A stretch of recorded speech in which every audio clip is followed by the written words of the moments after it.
Chapter 2, The Missing Sign. A century of progressivism bears the fruit of Hitler. Our own super technology breeds witches and warlocks from the loins of engineers. John Updike. Hints of this end-time phenomena have appeared in The Devil Within Her, The Omen, The Exorcist, and especially in Rosemary's Baby. This was 70s movies, remember? There's a whole lot more after that. There might be even worse. The Exorcist portrayed in harsh, garish color the story of a young lady possessed by a demon. The crowds who flocked to see the film had no difficulty in accepting its credibility. They were completely convinced by it. It portrayed a 12-year-old innocent girl who played with a Ouija board and ended up as a degenerate monster, mouthing vulgarities and screeching obscenities. Her face developed into a mass of blood and welts and oozing pus. She engaged in vile and repulsive scenes and made violent sexual suggestions, even toward her mother. The story of this demoniac was so realistically portrayed that patrons were terrified in their seats. Some of them even became sick and vomited on the floor.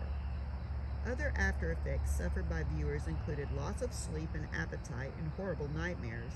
Johnny Carson admitted on his Tonight Show that he did not sleep the night he saw the film. Paul Scott, the syndicated columnist, called this motion picture the most explosively dangerous film ever produced in the United States.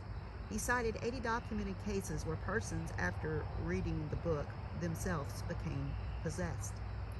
Dr. James C. Bazzuto, assistant psychiatrist at the University of Connecticut, warned that these films produce a cinematic neurosis, significant psychiatric impairment, and both the physician and the public should be aware.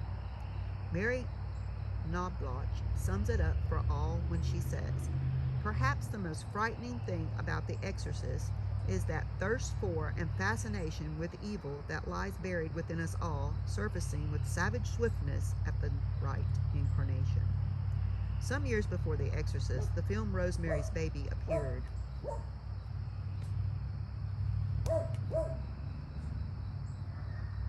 The theme of this movie came even closer to the ultimate sign of the coming end. It told of a baby being conceived by a demon father and a human mother. The hint was there, but how many of those who saw the film made the connection with one of the most repulsive signs of the end times? Science fiction, theological overtones. Another clue to the mystery lies in the world's fascination with UFOs. Early in the 1970s, Star Wars and Close Encounters of the Third Kind were record breakers at the box office. Spielberg's pieces were superb in their scientific gadgetry and realistic effects.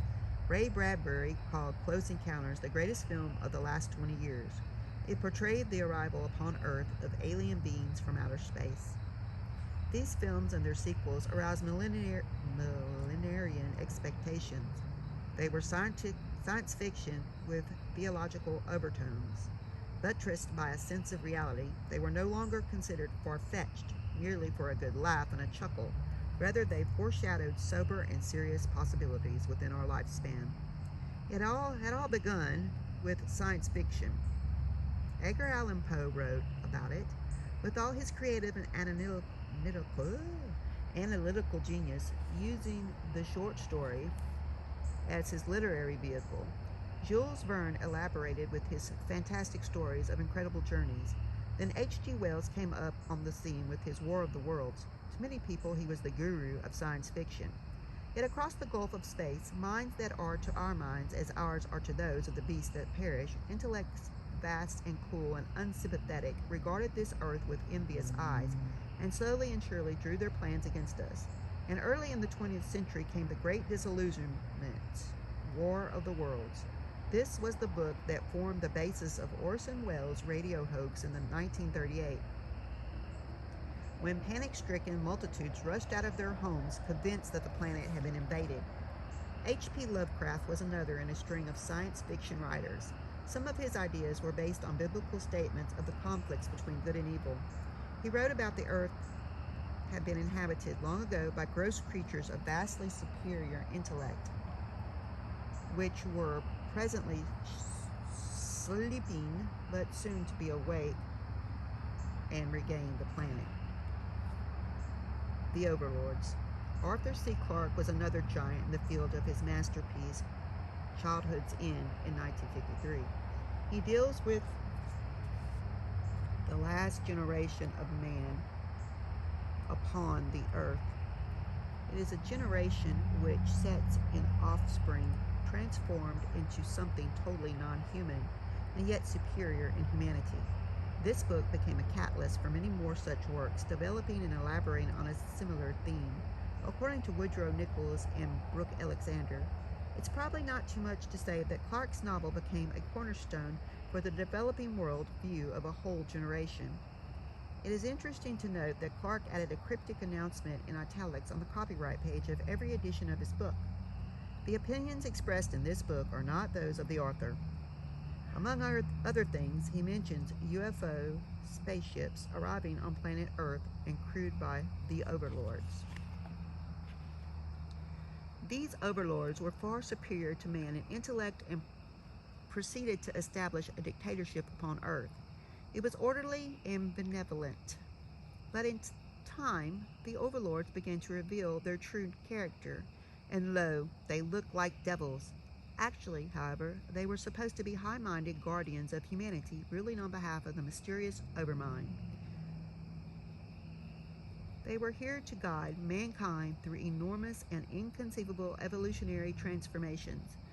The new race they produced was the children of the last humans.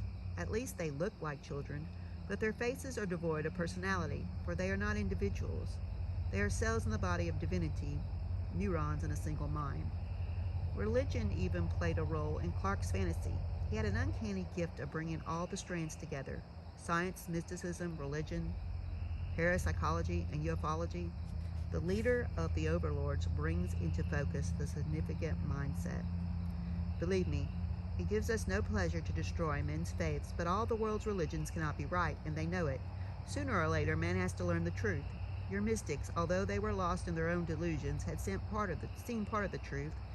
There are powers of the mind and powers behind the mind which your science could never have brought within its frameworks without shattering it entirely. All down the ages, there have been countless reports of strange phenomena, poltergeist, telepathy, precognition, which have named but never explained. But they exist, and if it is to be complete, any theory of the universe must account for them. It is not difficult to note that the underlying aim of science fiction, according to the assessment of John Keel, it has served to progress and condition mankind for the real thing. Science fiction to science fact. In our day, the real thing has unquestionably arrived. Our generation has taken the leap, and a giant one at that, from science fiction to science fact. An age which has witnessed man stepping on the moon and starting on his Star Trek to the distant galaxies. It finds it not too difficult to believe in a reverse trek from distant worlds to planet Earth. No object has greater fascination for modern man than ufology, and no subject has spawned more theories as to the origin and identity of the space vehicles, commonly called UFOs, which appear to be invading our world. A strange phenomena is recorded in Genesis 6, which could prove to be the missing clue to solving the UFO mystery. When man began to increase in number on the earth and daughters were born to them, the sons of God saw that the daughters of men were beautiful, and they married any of them they chose. The Nephilim were on the earth in those days, and also afterward, when the sons of God went to the daughters of men and had children by them. They were the heroes of old, men of renown. Genesis 6:1, 2, and 4. Controversy surrounds the interpretation of this passage. Nevertheless, strong biblical evidence indicates that it refers to the bizarre union between extraterrestrials and the women of Earth. The Nephilim were the superhuman offspring of the union, and they appeared on this planet just before the Great Flood. In fact, their existence and vile corruption of the world was the main reason for the catastrophe. Their kind was destroyed along with the rest of mankind in the flood. Only Noah and his family escaped their contamination and hence were saved. Yet centuries later, the Nephilim emerged again, this time on a more limited scale in the land of Canaan. Numbers 13, 2, and 25 through 33. As before, God ordered their destruction. Threat of the Nephilim. This immediately brings to mind a number of intriguing questions. Why is the presence of the Nephilim so great a threat to man that God would resort to such drastic measures? Who were the parents of these superhumans and where did they go? The reappearance of their progeny would indicate that they returned to again contaminate the human race with their offspring. Evidence indicates that some of these Nephilim survived the second extermination. If so, where are they today? And are their extraterrestrial parents the aliens responsible for the UFOs? If the procreators of the Nephilim are to reinfest our world successfully, they must prepare mankind for the assault, for they face a more sophisticated human race. What greater ploy than to convince us that they are brothers of man, traveling from distant worlds to invite us into their great galactic society? What greater stratagem than to awaken our imaginations to the possibility of a supernatural union between aliens and the daughters of man? Rosemary's Baby and the devil within her are but one facet of the deception. Hollywood may soon make the connection between this subtle sign of the end times and the apparent arrival of beings from another dimension.